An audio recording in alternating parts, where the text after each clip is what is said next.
simplement, pour vous donner encore un tout petit exemple, j'ai essayé d'accélérer parce que j'ai beaucoup de choses à vous dire, mais pour vous donner un tout petit exemple du fonctionnement de la France-Afrique, dans cette affaire-là, il y a eu tout un tas de mercenaires français, et ça c'est quelque chose de très inquiétant pour la démocratie, parce que tous les grands pays occidentaux, aujourd'hui, pour ne plus intervenir militairement officiellement, sont en train de développer dans des proportions considérables des sociétés de mercenaires qui pourront échapper aux lois de la guerre, mais qui sont en fait complètement contrôlées par les services secrets. Et il y a deux types de vrais faux mercenaires. Il y a eu un triplement depuis 1990 du nombre des soldats qu'on pourrait appeler des forces spéciales, qui dépendent maintenant directement du commandement des opérations spéciales, le COS, qui est rattaché hors hiérarchie à la présidence de la République. Autrement dit, depuis 1990, le président de la République française dispose de sa garde présidentielle comme n'importe quel chef d'État africain. Et il peut mener des guerres secrètes, ce qu'il a fait au Rwanda et ce que Chirac a fait au Congo-Brazzaville.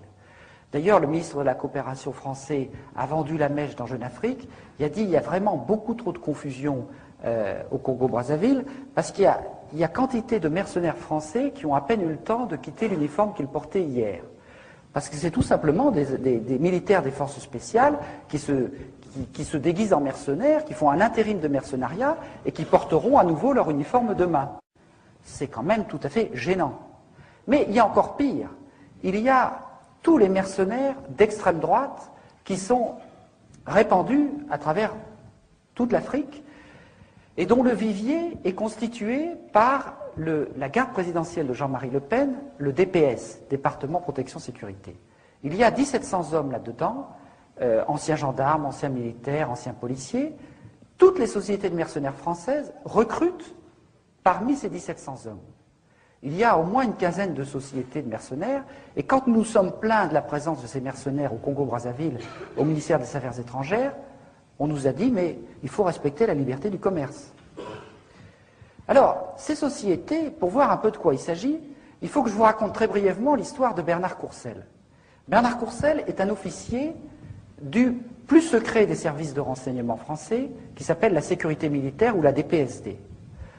La DPSD est chargée entre autres du contrôle des trafics d'armes et des mercenaires. En 1980, il démarre sa carrière avec un certain Bruno Gollnisch, qui a fait une autre carrière par la suite.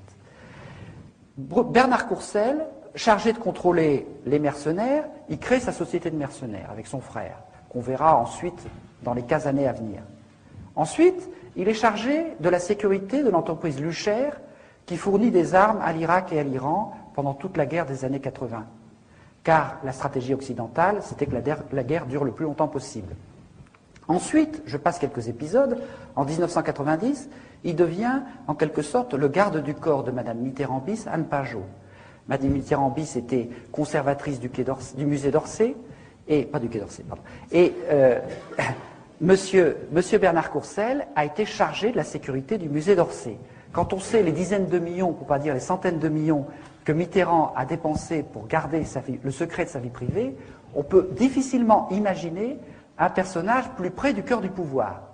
Or, sans transition, en 1994, M. Bernard Courcel est nommé directeur de la garde présidentielle de Jean-Marie Le Pen. Il passe de Mme Mitterrand-Bis à Jean-Marie Le Pen sans transition, et pendant 6 ans, il va être le directeur de ce vivier de mercenaires, qu'il enverra un peu partout, en Afrique et ailleurs. En 1999, il devient directeur de la garde présidentielle de M. Sassou Nguesso au Congo-Brazzaville, qui venait de commettre une série de crimes contre l'humanité, et 2 mois plus tard, directeur de la sécurité des installations pétrolières françaises au Gabon, un poste tout à fait marginal.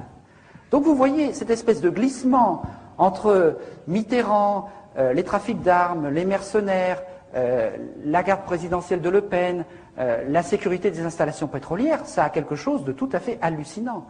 Et vous avez peut-être vu récemment sur France 3, après un interview dans Libération, qu'un repenti de chez